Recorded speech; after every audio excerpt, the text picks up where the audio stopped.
வாங்க தலைவா, நேத்து டோர்னமெண்ட்ல யார் ஜெயிச்சாங்கன்னு சொல்லி இந்த வீடியோல சொல்றேன்னு. இந்த டோர்னமெண்ட்ல யார் ஜெயிச்சதுன்னு பாத்தீங்கன்னா இந்த ப்ரோ தான். நானும் எல்லாரையும் வியூ பண்ணின்னு இருக்கேன். வியூ பண்ணி முடிச்சாலும் இவர்கிட்ட தான் வருது. என்னடான்னு பார்த்தா தலைமை அச்சு நவுத்துறோம் எல்லாரும். அப்புறம் நம்ம தலைவர் பார்த்தீங்கன்னா வின் பண்ணிட்டாரு. அவருக்கு 100 ஜிபே பண்ணிட்டோம். இன்னைக்கு யார் வின் பண்ணாங்கன்னு சொல்றதுக்கு முன்னாடி நான் இன்னொரு விஷயம் ஒண்ணு சொல்றேன். ஒரே ஒருத்தனை டார்கெட் பண்ணி டீம் அப் பண்ணி அடிக்கிறீங்க. ஏன் இப்படி பண்றீங்க? உங்க ஃப்ரெண்ட்ஸ் பிளே பண்றது பெரிய விஷயம் இல்ல. நம்மள ஃபாலோ பண்ணிருக்கணும், சப்ஸ்கிரைப் பண்ணிருக்கணும். ஸ்டோரி போட்டா 20 பேர் பாக்குறீங்க, ஆனா 30 பேர் உள்ள வரீங்க.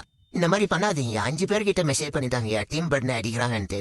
இதுக்கப்புறம் என்ன பண்றீங்கன்னு பாத்தீங்கன்னா குரூப் ஓபன் பண்ணிடுறேன். அதுல ஜாயின் பண்ணிட்டு யார் யார் வரீங்களோ அவங்களோட நேம் எல்லாம் கொடுங்க. இந்த மாதிரி பண்ணாதீங்க. தோக்குறவங்களுக்கு அப்புறம் நான் பதில் சொன்னோம்ல, ஜாலியா பிளே பண்ணுங்க. தோத்துட்டியா, மேட்ச் டெய்லி தான் நடக்க போகுது. அச்சு நவுத்தி நிறைய எனக்கு நான் ஒரு நாள் ஜெயிக்க போறேன். வின் பண்ணியா பே பண்ணனா வாங்கி ஜோப்ல போட்டுன்னு போயா, அவ்வளவுதான் என் மேட்ச். நையா நீங்க எப்படி இவ்வளவு நேரம் பேசி இந்த காதல வாங்கி இந்த காதல விட்டுருப்பீங்க. சரி, நீ ஜெயிச்ச தலைவனை போய் பார்த்துட்டோம். இன்னைக்கு இந்த தலைவன் தான் வின் பண்ணாரு. இந்த தலைவனை தான் டீம் அப் பண்ணி அச்சு நவுத்திக்கிறீங்க. அப்படின்னு தலைவன் சிங்களா நின்று வெறித்தனமா முடிச்சுக்கிறான் மேட்ச். அப்புறம் தலைவன் வின் பண்ணது சென்ட் பண்ணிட்டு தலைவனுக்கு கொஞ்சம் மெசேஜ் போட்டு வந்தாச்சு. அப்புறம் தலைவனுங்களா வருத்தப்படாதீங்க, நாளைக்கு மேட்ச்லாம் கரெக்டா நடந்துரும்.